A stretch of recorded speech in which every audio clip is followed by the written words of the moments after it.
introduire dans le terrier pendant la nuit ne suffisait pas à nourrir les assiégés. Le loup dominant Slug et un autre loup, qui étaient constamment restés près du terrier jusque-là, abandonnèrent la partie et se retirèrent dans la Lamar Valley. La louve pleine de la meute des assiégeants s'installa dans un autre terrier des Slugs, où elle donna naissance, le 24 avril, à ses petits. Le lendemain, les mères Slug parvinrent à s'esquiver sans se faire remarquer et à rejoindre leur famille, qui migra vers l'ouest mais sans ses louveteaux. Dans la nuit du 27 avril, la situation prit une tournure dramatique. Les Slugs étaient revenus, et la bagarre éclata avec les assiégeants. Un loup Slug fut tué, et le loup dominant grièvement blessé. Il mourut peu après. Mais les intrus, défaits, payèrent également un lourd tribut. Lorsqu'ils quittèrent le territoire des Slugs, ils le firent sans leur louveteau. Les petits avaient-ils été tués ou n'avaient-ils pas survécu au stress de leur mère? Le mystère reste entier. Ces scènes auraient été dignes d'un manuel de stratégie de guerre psychologique. J'ignore d'où venaient les intrus et où ils 144 71 111 111. S'il a réussi ce calcul avec la méthode du loup, repartirent vraisemblablement chercher un nouveau territoire pour leur famille. Ils avaient disparu comme ils étaient apparus, tels des fantômes sortis de nulle part. Dans cette histoire, il n'y eut que des perdants. Nous aussi, les êtres humains, nous pouvons parfois être totalement obtus et ne pas trouver de solution à une situation. Les issues que cela nous contraint de chercher pour nous sortir de l'impasse peuvent être très inconfortables à premier abord et nous imposer de faire appel à de nouvelles capacités. Il est absolument fondamental d'aborder une situation avec une stratégie appropriée. Pour cela, nous devons savoir faire le point sur nous-mêmes, mais également évaluer correctement la situation. Chaque chose en devenir dans la nature, dans l'homme, dans l'amour, doit savoir attendre, faire preuve de patience, jusqu'à ce que vienne le temps de sa floraison. Dietrich Bonhoeffer. Attendre nous fait parfois progresser. Never, rêver give up. Je me remémorais cette citation de Winston Churchill alors que j'observais six loups qui s'étaient rassemblés au bord de la rivière. Dans l'eau, devant eux, se trouvait une biche, les flancs tremblants. Pour fuir ses attaquants, elle s'était réfugiée dans le cours d'eau où ses longues pattes lui donnaient l'avantage. Pour la tuer, les loups auraient dû nager jusqu'à elle, ce qui était trop dangereux à cause de ses redoutables sabots. La meute se répartit le long des deux rives, s'étendit et attendit. Les succès et échecs font partie de la vie quotidienne dans le monde des loups. Savoir si on peut prendre un risque ou, au contraire, s'il vaut mieux abandonner la partie est une qualité importante que doivent posséder les loups dominants expérimentés. J'ai récemment observé comment une meute de loups entraînait un cerf au bord d'une falaise. Proie et prédateurs se fixaient intensément comme des rivaux pendant un combat de boxe. En 149, la sagesse des loups l'attaquant, les loups auraient risqué de dévaler avec elle les 20 mètres du précipice. Ils réfléchirent longuement et renoncèrent. Le risque était trop élevé, et les chances de succès très relatives.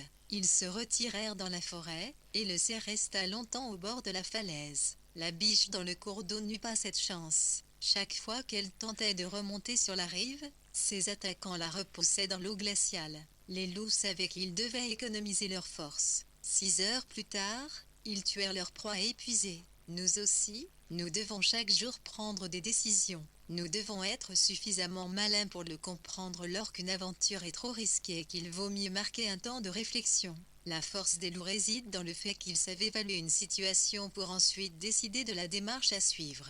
Il est parfois préférable de prendre son mal en patience, de réfléchir à la situation et de sous-peser les différentes options. Et, parfois, comme dans le cas de nos loups au bord de la falaise, il faut admettre que persévérer n'a aucun sens. Conclusion, se secouer et chercher une nouvelle proie. C'est ce qui arriva lorsque j'optais pour les loups au détriment de ma carrière d'avocate. J'avais fait mes études de droit et étais devenue avocate avec enthousiasme, dans l'espoir de faire triompher le droit. La réalité de mes 3 premières années professionnelles me poussa au bord du désespoir. Divorce, infractions routières, délits divers, bureaucratie et frustration. Ce n'était pas comme cela que je me l'étais imaginé. Je fis le point sur moi-même et me demandai si je voulais vraiment exercer ce métier jusqu'à la fin de mes jours. Il en allait tout de même de mon précieux passage sur cette terre. Je voulais sortir de ce train-train, mais sans précipitation. Je fis un état des lieux de mes finances et réfléchis aux éventuels petits boulots qui me permettraient de survivre pendant un certain temps sans renoncer à mon rêve, faire quelque chose avec les loups. Une occasion se présenta à moi et 150 je la saisis aussitôt, faire un stage d'études comportementales dans un enclos à l'eau dédié à la recherche aux États-Unis. C'est que débuta ma vie humaine. On me demande souvent si j'y ai des regrets. Pas le moins du monde. Les loups m'ont appris à ne pas regarder en arrière. J'étais et en tant qu'avocate, et donc pas suffisamment bonne dans ma profession. La logique voulait que je franchisse le pas. Ce fut pour moi la meilleure décision de toute ma vie. Il est important de se remémorer qu'il n'est pas toujours indispensable de prendre une décision. La situation peut parfois paraître si désespérée que marquer un temps de réflexion et attendre le moment opportun nous fait davantage progresser qu'une décision hâtive. C'est ce que m'a démontré un petit écureuil terrestre avec sa volonté désespérée de survivre.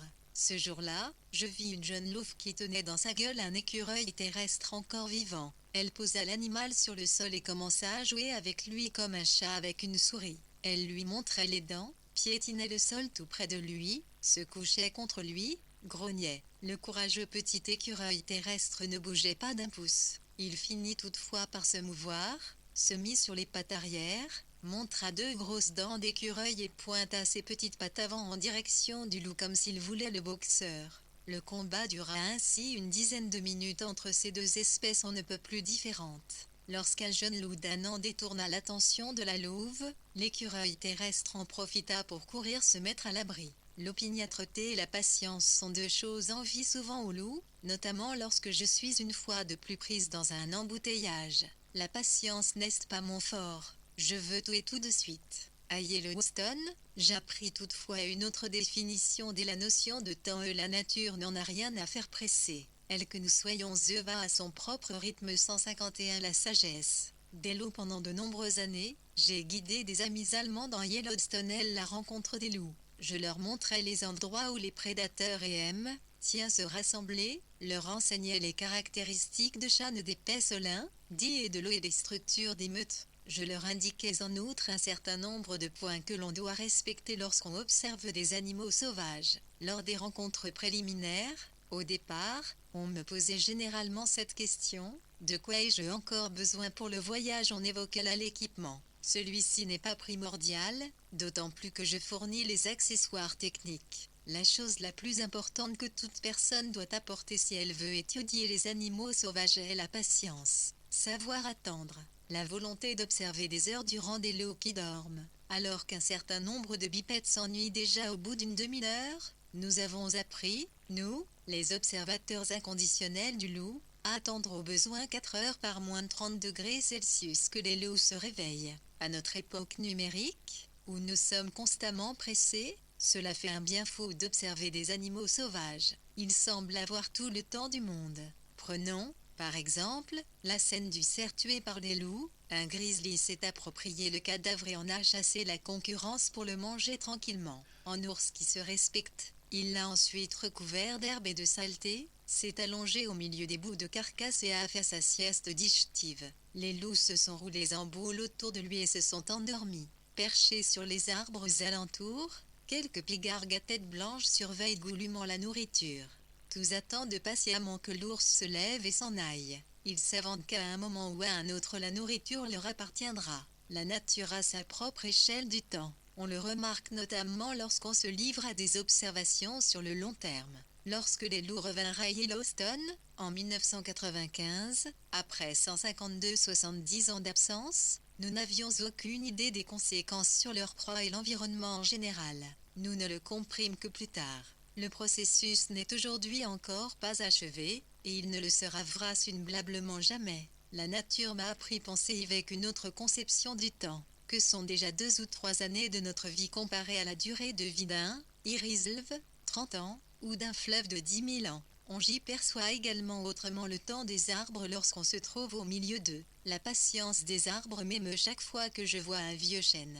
De savoir qu'il croît pendant 300 ans, qu'il vit 300 ans et meurt pendant 300 ans a modifié ma façon de penser. Le monde pense et vit dans une autre échelle de temps, et il se fiche complètement de moi. C'est extrêmement libérateur. Il y avait, à une époque, aux États-Unis, une publicité pour le ketchup dans laquelle la sauce rouge tant désirée mettait visiblement un temps fou à atterrir sur le hamburger. Le slogan Good Thing Corn Totos Wokan avait les bonnes choses arrivent à ceux qui savent attendre, est également valable pour les loups, à moins qu'ils ne se trouvent au bon endroit, au bon moment. En mai 2011, j'ai observé des jours entiers une jeune louve lamar d'1 an qui tentait de chasser l'antilope d'Amérique, Antilocapra americana. Elle me faisait de la peine, car cette espèce, très proche de l'antilope, est l'une des créatures les plus rapides du monde. Non seulement elle peut atteindre 70 km/h, mais elle est, de surcroît, extrêmement vigilante. Pour moi,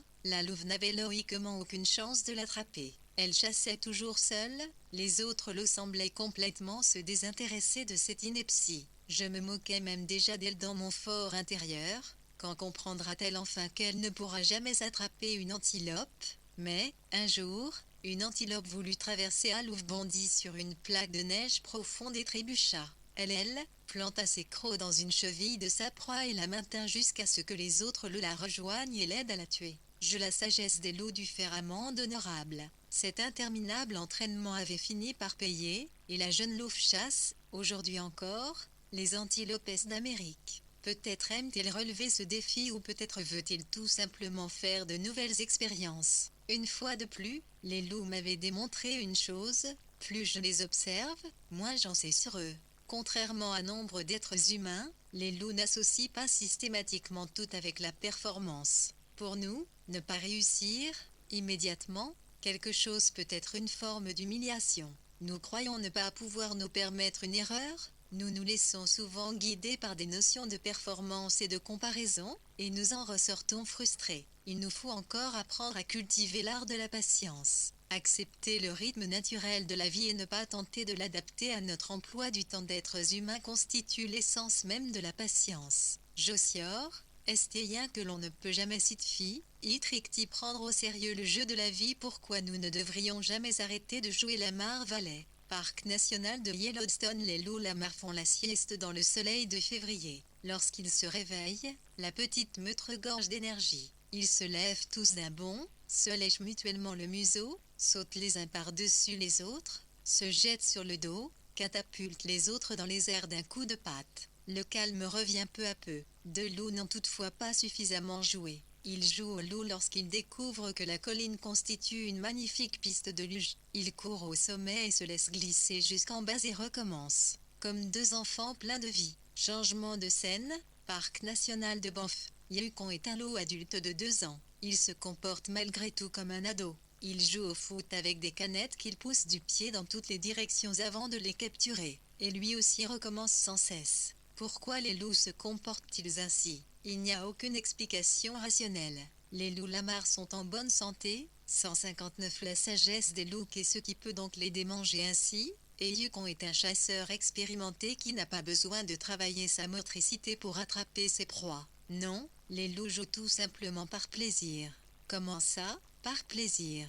Le plaisir et la joie ne sont-ils pas le privilège des êtres humains? Les animaux ne connaissent aucune émotion. Ils sont mus soit par leur instinct, soit par leur volonté de survie. C'est du moins ce que nous avons appris, et c'est encore ce que l'on peut lire dans un certain nombre de livres. La réalité est tout autre. Si tu travailles beaucoup, tu as le droit de jouer beaucoup. Les loups semblent vivre conformément à cette devise. Mais le jeu est pour eux davantage que du pur plaisir.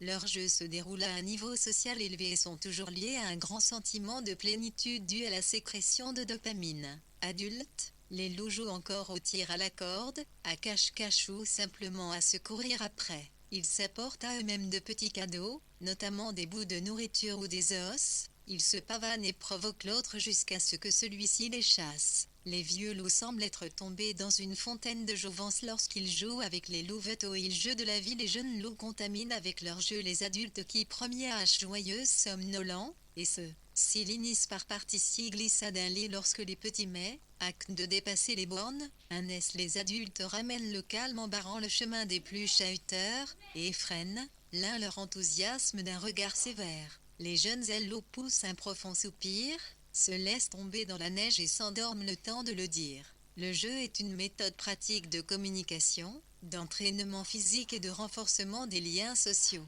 Les jeunes loups qui sont ternis dorment lovés les uns contre les autres jouent très souvent ensemble. Comme chez nous, les hommes. Le jeu est une période d'apprentissage et d'entraînement pendant laquelle chacun assimile des expériences et apprend à mieux évaluer l'autre. mais c'est simultanément une sorte d'interaction à un niveau éthique et moral élevé, parce qu'on y exerce ou échange des rôles sociaux et qu'on reste fair-play. Lorsque des animaux jouent ensemble, ils doivent respecter certaines conventions. La règle d'or ne fais pas à autrui ce que tu ne voudrais pas qu'il te fasse à toi-même, semble être valable chez les loups. Le respect de ce principe requiert de l'empathie, ainsi que la volonté de mettre de côté les différences, taille, rang social, le temps du jeu. Les loups évitent un congénère qui ne veut pas jouer. Il passera davantage de temps seul et quittera peut-être la famille plus précocement pour cette raison afin de tenter sa chance seul. La vie en dehors du groupe social est toutefois nettement plus périlleuse que sous la protection de la famille.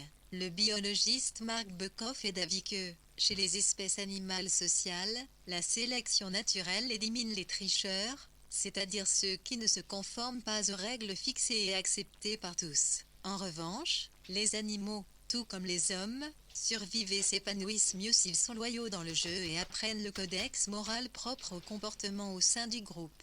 Darwin avait donc vraisemblablement raison avec ses spéculations selon lesquelles les animaux empathiques se reproduisent avec davantage de succès et ont donc de meilleures chances de survie. En jouant, les louveteaux apprennent la loyauté et la coopération, ainsi que ce qui est permis et ce qui ne l'est pas. Ils apprennent également qu'ils courent le risque d'être blessés s'ils ne respectent pas les règles, et que leurs partenaires perdront l'envie de jouer avec eux s'ils se montrent trop brutaux et sans égards envers eux. Le self-control est un élément important du jeu. Les jeunes animaux apprennent, par exemple, la limite à ne pas dépasser quand ils mordent. Un loup adulte peut développer une puissance maxillaire de 150 kN, c'est-à-dire jusqu'à 1,5 tonnes par centimètre carré, soit le double d'un chien normal, une raison suffisante pour refréner ses ardeurs. La volonté de jouer des adultes, et en particulier celle des animaux du haut de la hiérarchie d'adopter le rôle du soumis et de se jeter volontairement sur le dos, est un critère de jeu important.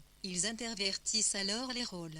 Vous vous souvenez du loup dominant de Louis XXI, arrivé au bel âge de 8 ans, il appréciait le calme, mais jouait malgré tout volontiers avec son fils et le laissait gagner. Le jeune loup tirait la crinière de son père, lui fauchait les pattes et le jetait sur le sol, puis il se plantait fièrement sur lui. Ce dernier se libérait pour se laisser bientôt de nouveau jeter sur le sol. Le jeune loup faisait ainsi l'expérience de se battre contre un loup plus fort et plus grand que lui-même, et de le vaincre. À travers le self-control et l'échange des rôles, les loups apprennent quel comportement est acceptable vis-à-vis des autres et comment résoudre des conflits. C'est également pour cette raison que l'on devrait inciter les enfants à participer à des sports d'équipe ou que les parents ne devraient pas hésiter à laisser gagner leurs enfants quand ils jouent avec eux. L'un des jeux favoris des loups de Yellowstone consiste à briser la glace d'un cours d'eau ou d'un lac. Pour ce faire, ils montent sur une surface fraîchement gelée et sautent avec les pattes avant sur la glace jusqu'à ce qu'elle cède. Ou encore, ils glissent ensemble sur la glace, en un mélange de patinage artistique et d'auto-tamoneuse. Le groupe de louveteaux court sur la glace, ils se rentrent dedans, se chargent mutuellement, sautent les uns le jeu de la vie par-dessus les autres et continuent leur glissade jusqu'à ce qu'ils reprennent le contrôle de leur course. Le jeu peut alors reprendre du début. La meute entière semble apprécier les parties de cache-cache. L'un des loups se cache dans une cuvette du sol ou derrière une colline. Il pointe prudemment le museau pour voir ce que fait son partenaire de jeu et se dissimule de nouveau. Ce dernier le cherche, ou fait mine de le chercher, et, dès qu'il arrive à proximité de sa cachette, le premier loup bondit sur lui et lui fait peur. Commence alors une course-poursuite débridée. Du bâton à la pauvre souris qui se trouvait au mauvais endroit au mauvais moment, en passant par un vieil os ou des bouts de pelage, tout est bon pour faire un jouet. Les objets oubliés par l'homme sont toutefois particulièrement prisés, comme les t-shirts ou les casquettes de baseball. Un jour, des ouvriers oublièrent sur un chantier un certain nombre de petits chapeaux oranges dont un groupe de jeunes loups s'empara avec enthousiasme. Ils les traînèrent sur le sol, sautèrent dessus à pattes jointes, les jetèrent dans les airs et finirent par les déchiqueter. Mais les loups sont tout à fait capables de s'occuper eux-mêmes. Un hiver, j'ai observé une louve qui semblait s'ennuyer. Elle se dressa et s'étira soudain sur ses pattes arrière pour cueillir des pommes de pin sur un arbre. Puis elle les jeta dans les airs, comme des balles de ping-pong, et leur fit dévaler la pente pour se laisser glisser derrière elle. La pénurie de jouets rend inventif. À chaque jeu appartient une belle portion de curiosité. Pour les loups, le monde est une source perpétuelle d'étonnement. Ils ne considèrent rien comme allant de soi et préfèrent étudier eux-mêmes plus avant toutes les choses. Chaque situation est une promesse d'étonnement, de découverte et de surprise. En cela, ils sont comme les enfants. Le biologiste américain spécialiste des loups Lucien David Mech vécut pendant de longues années avec une meute de loups, sur Pile d'Ellesmere, dans l'Arctique. Les animaux, qui c'était le jeu de la vie. Je me demande parfois si nos enfants savent encore ce que jouer veut dire. Les yeux rivés sur leurs iPhones et iPads, ils ne participent pas aux échanges sociaux si importants pour leur développement. Et qu'en est-il de nous, les adultes? Savons-nous seulement encore jouer? Nous sommes si obnubilés par notre quotidien que nous ne trouvons bien souvent pas le temps de jouer en famille. Nous avons toujours quelque chose de plus important à faire. Alors, qui de nous du doigt une réelle idée de l'importance du jeu? Le plus authentique chez nous est notre capacité à créer, endurer, changer, aimer et être plus fort que nos souffrances, stress et cris. Quand un bon loup affronte une méchante épreuve, surmonter la peur de perdre quelqu'un et survivre à des périodes difficiles. Lorsque mon réveil sonna à 5 heures ce matin-là, dans ma cabane en rondin de Silvergate, j'étais déjà réveillée et avais avalé ma 3e tasse de café. Il faisait encore trop sombre pour se rendre en voiture dans le parc. Je n'avais pour ainsi dire pas dormi de la nuit. Fébrile, je préparais mon indispensable pique-nique pour l'observation des loups, me fis des petits pains au fromage, mis dans mon sac quelques carottes et pommes et fis chauffer une thermos de thé. Mes pensées me ramenaient constamment à la veille, le jour où Cinderella, la louve dominante des Drouets, avait disparu. Je l'avais encore vue le jour même, à proximité de la slough CR et fermée par la glace. Elle s'y était prélassée pendant plusieurs heures avec toute sa famille dans le soleil de l'après-midi. Elle était forte pour une louve, près de 50 kg, et, comme chez tous ses congénères, de noir, son pelage tournait au gris avec l'âge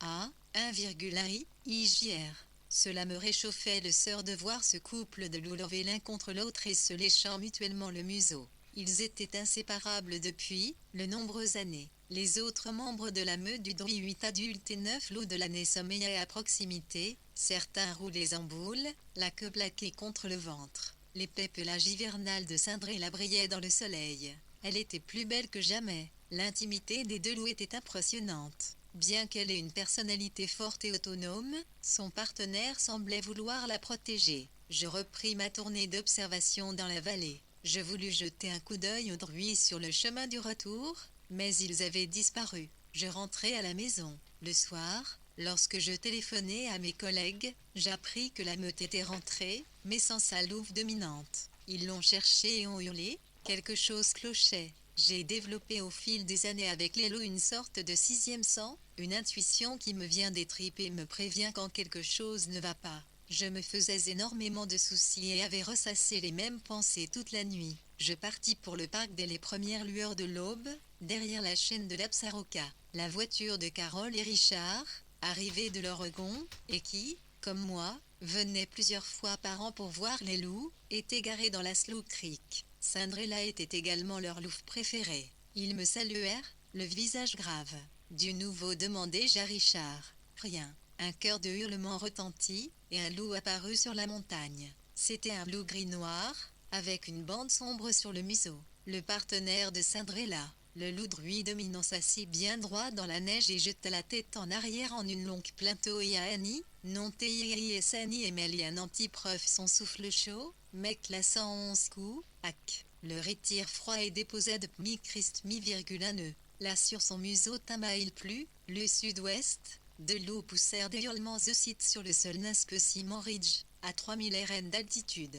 Un autre groupe Kpon, Italorti, Pes, un dont les voix venaient de la direction, un Célatiové, Onction, à proximité de la Yellowstone River. Tant de hurlements étaient inhabituels. Il devait y avoir 3 meutes. Les rivalités territoriales traditionnelles pendant le rut n'avaient pas cette tonalité. C'était beaucoup plus intense. J'étais maintenant persuadé qu'il s'était passé quelque chose. Nous attendions impatiemment l'arrivée du biologiste Ricky Quintir avec tout l'attirail de télémétrie. Lorsqu'il gara sa Suzuki jaune à côté de nos voitures, nous vîmes à son visage grave qu'il valait mieux ne pas lui adresser la parole.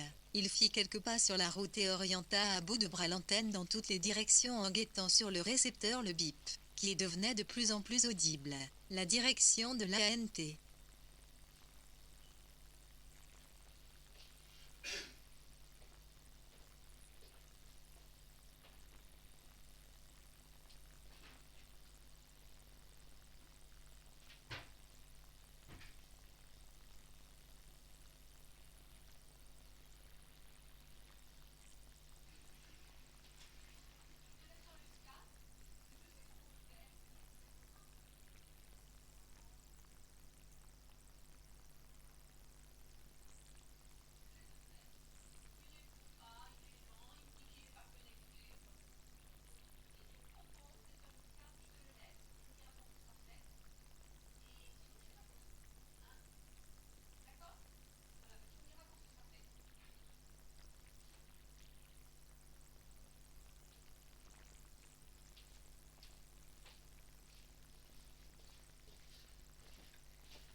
orienta à bout de bras l'antenne dans toutes les directions en guettant sur le récepteur le bip, qui devenait de plus en plus audible.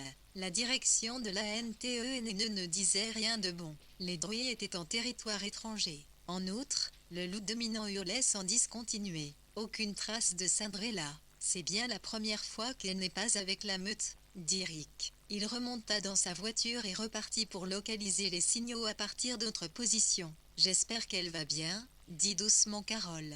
Par radio, Rick nous informa qu'il avait reçu un faible signal de la Louve provenant de Specimen Ridge. C'était le territoire des Molly, les ennemis jurés des druids. Les deux meutes étaient depuis des années en guerre pour l'excellent territoire de chasse de la Lamar Valley. Les fortunes étaient changeantes. Pour l'instant, c'étaient les ailes, Rui qui régnaient sur la vallée. Nuit, ces derniers temps, les Molly avaient à plusieurs reprises tenté de la leur reprendre. Et maintenant, il s'y était 171, 00101 un alligator.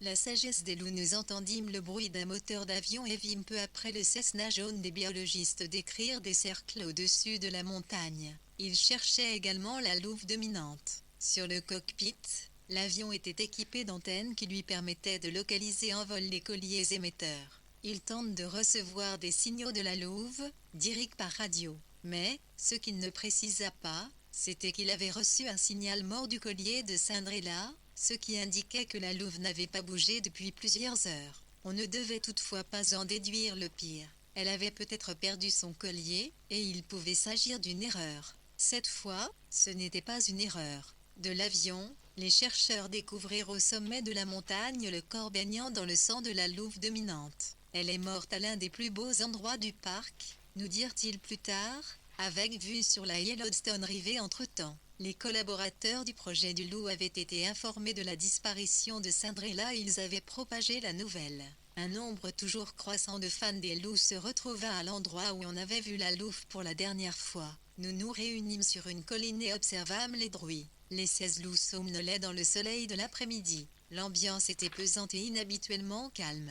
Un grand nombre d'entre nous étaient en pensée avec la meute sur la montagne. Lorsque Rick nous rejoignit, il avait des larmes dans la voix. D'un ton bas et paisible, il nous dit que Cinderella avait été tuée. Nous tentons encore de reconstruire les faits, mais ce sont probablement les Molly. Carole sanglotait. Je suis content que nous ayons été là quand cela s'est produit, dit Richard. Et, au moins, elle n'a pas été abattue. À cet instant, le loup dominant se leva, s'assit dans la neige et hurla. Sa douleur retentit dans toute la vallée et se vrilla dans nos tripes. Nous souffrions avec lui.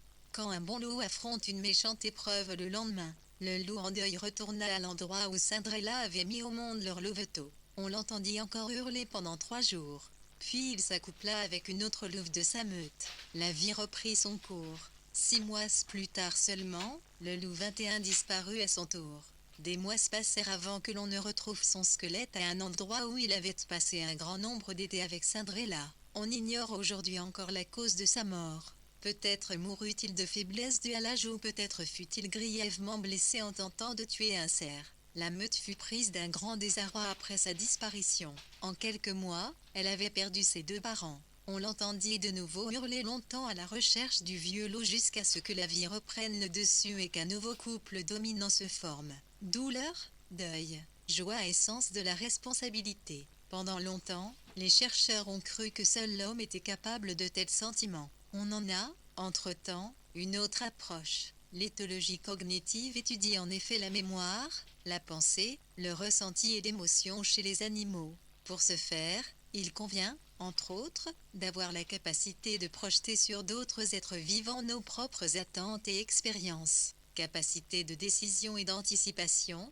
discernement, prévoyance, orientation spatiale et autres qualités que l'on a accordées jusqu'à ce jour qu'à l'homme ont été prouvées chez tous les êtres vivants. L'existence de sentiments chez les animaux ne fait toutefois toujours pas l'unanimité. Que les loups ne soient pas uniquement capables de ressentir le deuil, mais qu'ils puissent également mourir de chagrin, c'est ce que démontre cet exemple rapporté du Canada par mon collègue allemand Günther Bloch. Betty Estoney était depuis des années à la tête de la meute des Cascades. Dans le parc national de Banff, la meute se composait de 18 animaux, et le couple dominant se distinguait par son calme et sa souveraineté envers les autres membres de la. On trouva Betty morte, À proximité la sagesse des lots immédiates du cadavre d'un cerf. Il n'en restait plus que la peau et les os. Il fut impossible de déterminer cause de sa mort. Les résultats d'analyse mirent en évidence une faiblesse du système immunitaire et établirent qu'elle devait eu plusieurs côtes brisées, dont la plupart étaient déjà ressoudées. Avec la mort de Betty, c'est toute une dynastie qui s'écroula. Stoney fut également retrouvé mort, une quinzaine de jours plus tard. Il était roulé en boule dans une cuvette, à quelques kilomètres seulement de l'endroit où sa compagne était elle-même morte. De minutieuses recherches en laboratoire ne relevèrent aucune blessure importante. Contrairement à la louve, Stoney était en très bonne forme physique. La cause de sa mort demeurait un mystère. De quoi ce loup puissant pouvait-il être mort? Le biologiste canadien Paul C. Paquet en eut une explication déroutante: brocante, cœur brisé. Il n'avait très vraisemblablement pas survécu à la fin brutale de son étroite relation avec Betty. Après la mort de cette dernière, avec laquelle il avait vécu 8 ans et élevé un grand nombre de louveteaux, le vieux monsieur solitaire n'avait plus eu envie de vivre. Pouvons-nous encore, après un tel exemple, nier que des êtres vivants sociaux très développés peuvent ressentir des émotions telles que l'amour, la sollicitude ou la fidélité? Il serait grand temps de repenser notre classification des espèces. Des animaux aussi pleurent leurs compagnons disparus. Ce n'est pas étonnant, car ils s'occupent de manière émouvante l'un de l'autre et sont étroitement liés toute leur vie. Quand l'un est parti, l'autre le cherche. Point n'est besoin de comprendre la tristesse pour la ressentir. Nous pleurons une personne ou un animal aimé, parce qu'il nous manque. Mais, à un moment quelconque, nous devons l'accepter et continuer à vivre. Lorsqu'un loup tue l'un de ses congénères, c'est, pour moi qui les observe, certes douloureux, mais c'est malgré tout un processus naturel de la vie. Ce fut très différent lorsque chez Wolf fut abattu 174 STIMM Anox Nuturtu, Isnodction Almo, RJO, 49 Slom, US Fun 4000 SAP No Soyozio SAP DDDN Besplultson Pio 11 SRP Arrest Pioludinola 1 Tio 1 DL-TIL, Tpiotu 1 sur, PN.11, DNBSNFSTEAE, F sur l'UFSNUA NBXRID SD1 UW STIU 7TP1 pied 104 SNO TNBIO SESTUAN UTU 1 DDAE SNO SUO ALIO TUTO, SNIO GSNJD 4 UO ANOLU JORN SOA OYO ISR, DO3 TTAT, SDDJOJ SUSA N0 DP SUO 4 OL SNO SUON, Solaire NBSO, T4 NUSNO plus 1 noté que Tsuazuro Yoyo CUT ou DN,Homo 4 Nogdin, Tuta SRU Anom JPTOS un Resieto Abo Tluosio, TOTD 13 Lia Sagar SAP Jussan Nostr Mux No SAP 4 Liel Tiodius Desolix Nuan DP Asso Susiota. Point snob du dilute ONB 4 TTJO 4 GIS no SAPSI ou cela OLIDNO 4 LU Lordo LU Ujno STT Liorus Full SN, NB, Nutom 0 SDD Tanalu ou Lamptin Sud 4 UO 7, Noa Ostiaso 4 Haute Soseyan Zoan Ugis Noa Sol.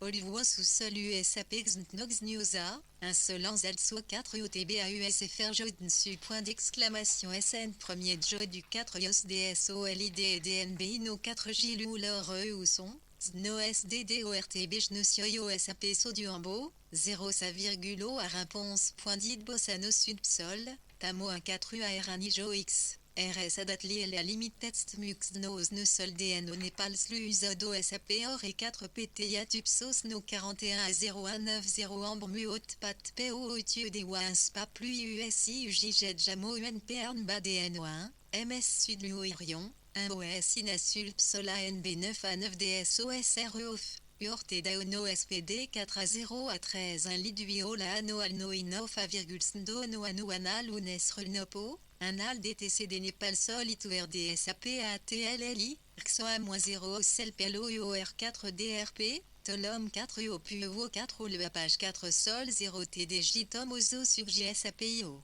PUA PUO 10 UADN au Népal Sanal Décalitre à Sol TWJE SUOTFIPU, page 0112 OA NUAO INO LUOTROT KMPAD, LUOLTIO POPOATIOR DLULUOJDI Népal So Apollo S, U, PUO, 9 SAPS, Tosédus ADDAE au 9J et Puluofer.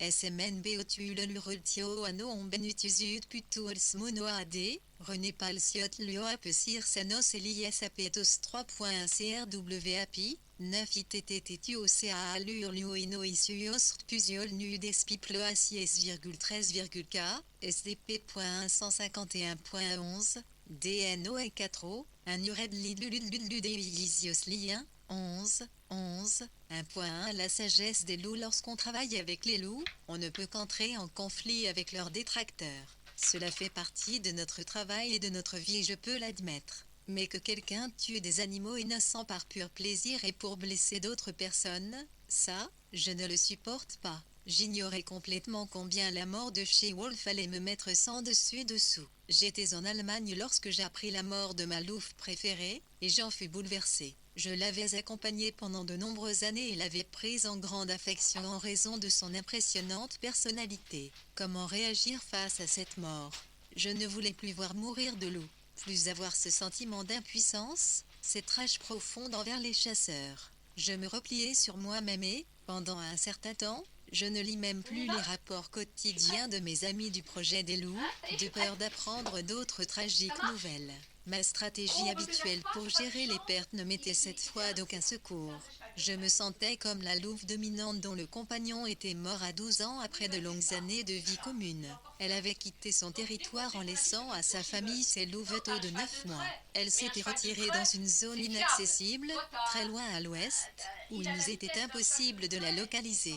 Un jour, elle était réapparue. Elle avait vraisemblablement eu besoin de tout ce temps-là pour faire son deuil. Autrefois, lorsque j'avais perdu quelqu'un de proche, je partais peu après à Yellowstone. J'y trouvais le réconfort de la nature sauvage. C'est un lieu de consolation, de miracle et d'humilité, où je me sens en communion avec tout, et ne suis jamais seule. Cette fois-ci, je ne pouvais pas m'y réfugier, car ma nature sauvage elle-même n'était plus intacte. Elle était souffrance, catastrophe et mort. Et il y avait des chasseurs, je voulais me retirer de tout, mais la douleur ne se retirait pas de moi. Pourquoi la mort d'une louve sauvage que je n'avais été qu'observeur à distance me touchait-elle tant? Quand un IAION loup afronionf méchante épreuve tolite les personnes qui, comme moi, observent des animaux sauvages sur un long laps de temps finissent par construire une relation avec eux, nous entrons dans l'intimité de leur vie et apprenons à les connaître. C'est un peu comme une relation amoureuse.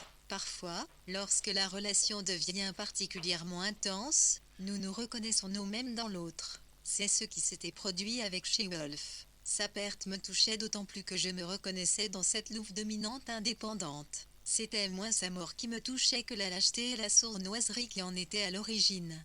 Je me trouvais soudain confronté à des questions dont je ne connaissais pas les réponses. Des questions sur le sens de la vie. J'avais consacré des décennies à expliquer le loup avec la certitude que les hommes protègent ce qu'ils connaissent. Tout cela avait-il été inutile? Ce que je faisais jouait-il un rôle quelconque? Faisait-il avancer leur cause? Ou n'avait-il tout bonnement aucune importance? Le deuil céda la place à la colère. La colère n'est pas une solution, et on ne devrait pas la porter en soi. J'eus soudain peur de retourner à Yellowstone. Peur de trop me lier avec les loups pour les perdre de nouveau. La mort de She-Wolf n'avait pas seulement sonné la dispersion de la famille, elle m'avait complètement désorienté. La colère finirait-elle par cesser?